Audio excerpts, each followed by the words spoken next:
you look at the cash flows in mutual funds during that time period, 2008 to 2012, there was about $536 billion being pulled out of mutual funds at that time period.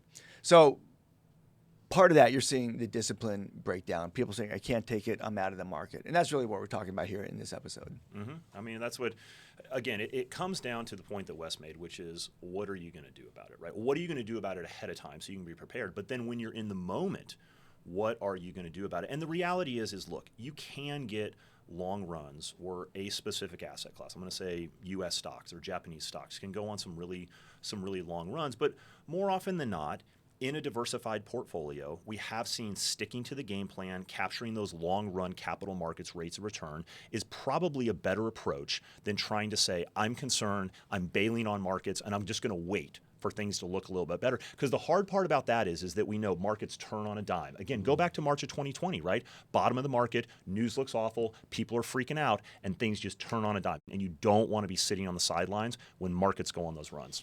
Yeah, that was another example of where we just saw so many flows going into money market funds in March of 2020. And then, we were joking earlier, I forgot how good the turnaround was in 2020 and how the S&P 500 ended up over 18% for the year. And you kind of wonder how many of those people who flocked in the money market funds missed out on the rebound. And it's kind of the nature of investing is you want to be there for the long term if you don't know when those returns are going to show up. I was down in Houston mid-December chatting with advisors, just talking about sort of these concepts, literally having them, how do we get ready to have these conversations with our clients when we hit January? And they brought up an example of a client that just couldn't take it in March of 2020 and got out, and they said the classic line of, and they're still waiting to get back in, and they're still waiting for the pullback, And that's the hard part is that when you miss out, you're like, oh, I'm just going to wait.